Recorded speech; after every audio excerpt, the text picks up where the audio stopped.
Hi guys, this is Simon again, Learning to LARP, and today I want to talk a bit about a LARP event that I am going to attend in, I think it's 3 weeks from now, but I'm not quite sure, somewhere between 2 or 4 weeks, and make a bit of an announcement that I will be taking footage of costumes and props and the scenery there.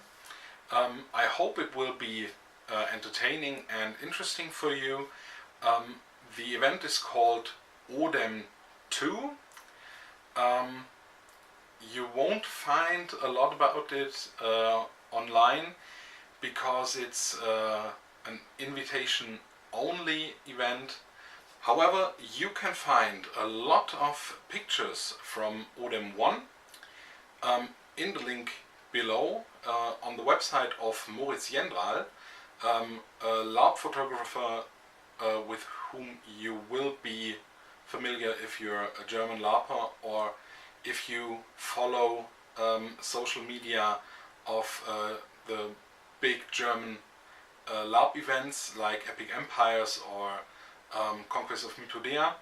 He's doing a lot of great work in LARP photography, and he has been attending Odem 1.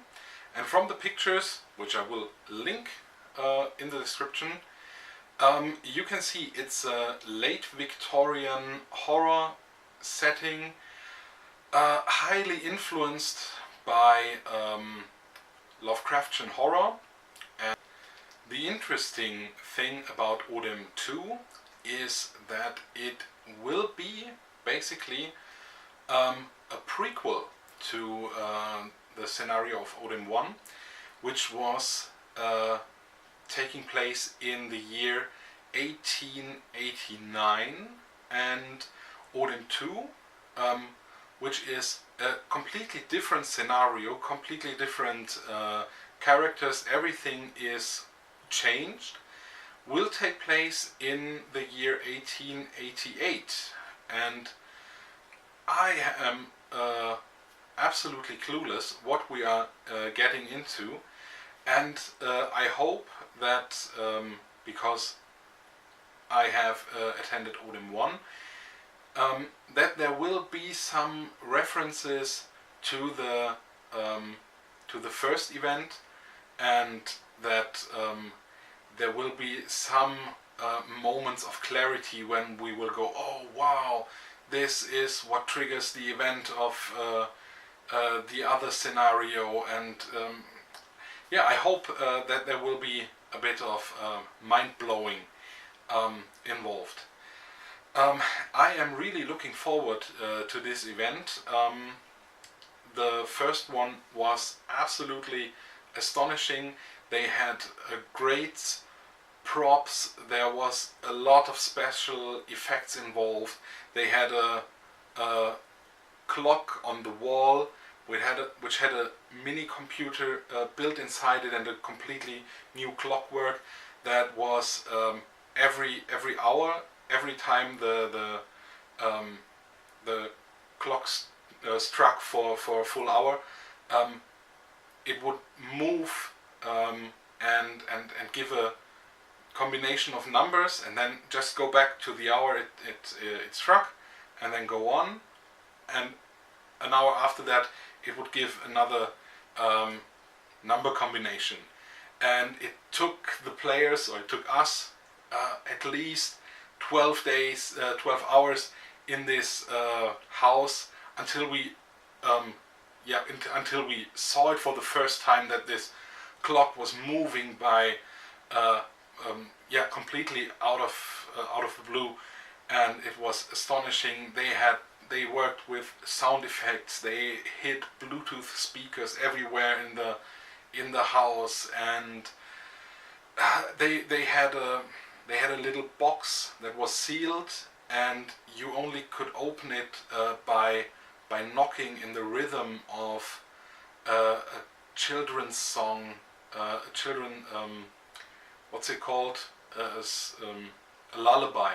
Yes, by knocking the rhythm of a lullaby on the top side of the box, and it was totally creepy because there was this doll which had a sound device built inside, and the doll was playing the lullaby, and basically all these special effects and all these supernatural devices didn't need a game master to be present to tell you what was happening. It was on such a technological level that the box just worked with the sound chip and everything, and you didn't need a game master for you to tell you, all right, you knocked in the right rhythm, you can open the box now. The whole scenario did work with almost no rules. Basically it was what we in German call, you can do what you can make me believe you can do. That's a loose translation of the du kannst, was du darstellen kannst rule. Basically it's saying you can do whatever you can make your fellow players believe that you are doing. So that was the mode in which was played, and there were some rules that we didn't understand why they were in place until the final scene or the grand finale of the event. One of the rules was when one of the NPCs, or no, it was just when someone is touching you and starts to count from 1 slowly, like 1, 2, 3, you or your character feels his life draining away and feels his breath be taken away, and when this person reaches the count of 10, your character drops dead and is dead, basically. And when we got the rules for the game, we didn't understand why this rule was in place, and it didn't have any effect until the grand finale, where we were where our characters were really in a rush to escape from this haunted house kind of building, and then the invisible NPCs approached us and touched us and started the counting just to give us more of an of the feeling that we were really under pressure and that every second counted. And some of the player characters didn't survive this grand finale, but hey, it's Lovecraftian horror. It was a one-time only scenario, so some dead player characters just add to the quality of the story, basically. So, to sum it up, I'm going to attend part 2 of this great horror Lovecraftian event in a few weeks, and I will try to take you there. Perhaps I will deliver some footage of the costumes me and my wife are going to wear there, and I will try to talk to some of the players there, perhaps talk a bit with the organizers and the writers there, and I hope this is something that's interesting for you to see how we can do basically horror LARP in a historical setting here in Germany without any telling or any system behind it. Okay, that's for now. Have a great day. Thank you very much for watching. Bye bye. One last thing.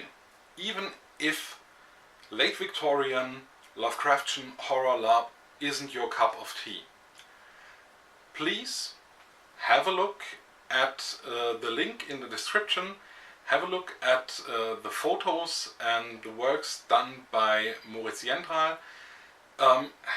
You can find galleries of a lot of LARP events that he accompanied as a photographer there, ranging from post-apocalyptic LARP to high fantasy LARP. He's been doing Viking themed LARPs.